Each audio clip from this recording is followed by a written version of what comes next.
kali dari kecerdasan yang diberikan sebagai makhluk biologi. Dengan kata lain, di dalam diri kita ada potensi untuk menjadi makhluk teknologi melampaui batas-batas biologi kita. Kapan itu terjadi? Sekarang sudah terjadi. Di depan saya.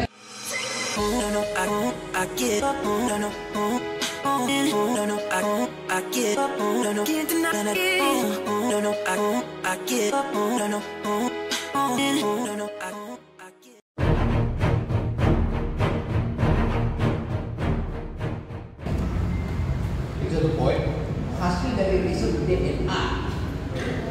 Proyek riset pertama yang kita selesaikan adalah riset DNA. Riset kedua adalah riset di bidang artificial intelligence yang sekarang melibatkan dunia. Karena bahkan kita bisa memulihkan otak kita, menaikkan kecerdasan kita dengan memasukkan sejumlah listrik dalam kepala kita, lalu dipaksa berpikir melampaui kemampuan manusia. IQ manusia berapa?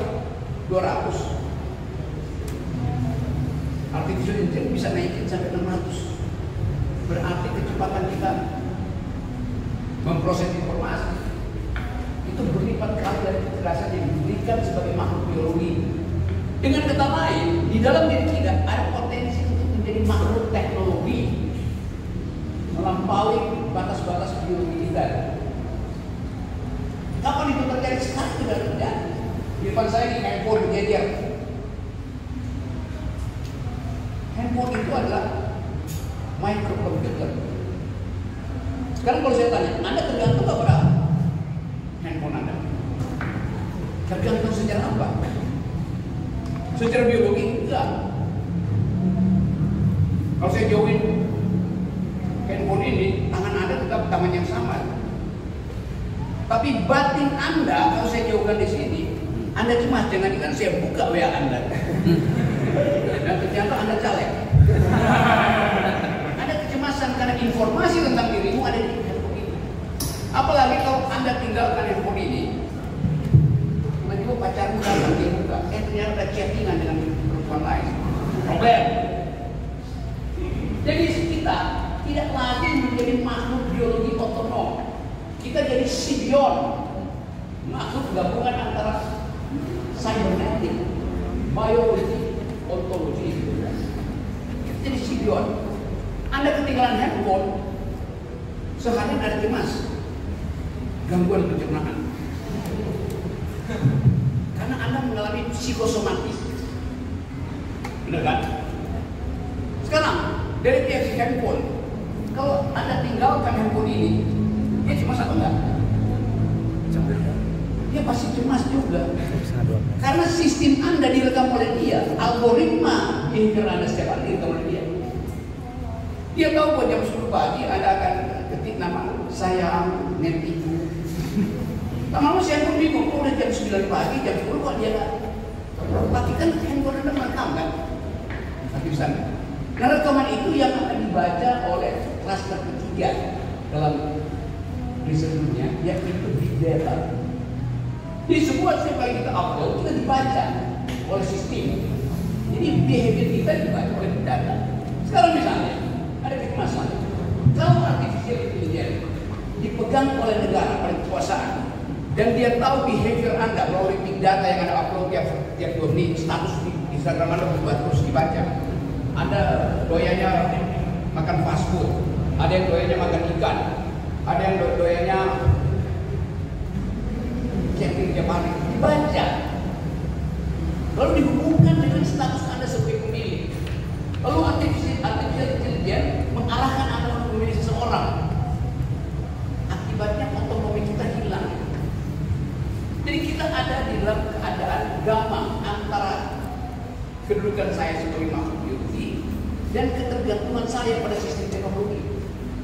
Tapi apakah itu berbahaya? Sangat mungkin kita memang jenis manusia ini sedang perlahan beralih menjadi simbion. Jadi usia teknis manusia sudah selesai. Kita akan diganti oleh makhluk yang lain. Kita serahkan aja berapa? 50 tahun sampai terus. Kenapa manusia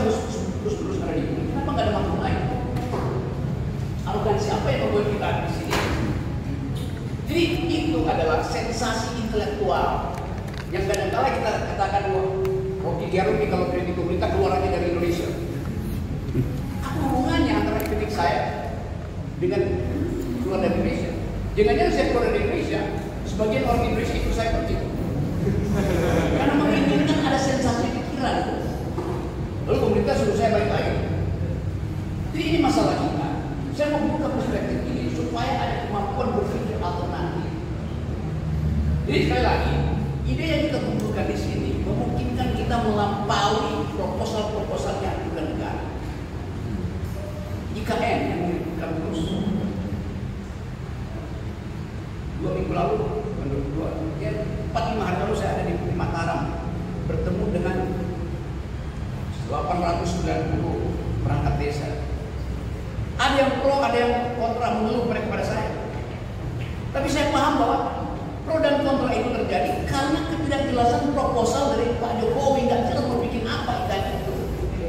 Jadi bikin bingung oleh proposal yang memang nggak ada di dalam janji presiden dari 2004. Coba kita lihat, apa Pak Jokowi pernah menjadikan waktu kampanye akan ada IKN? Nggak ada.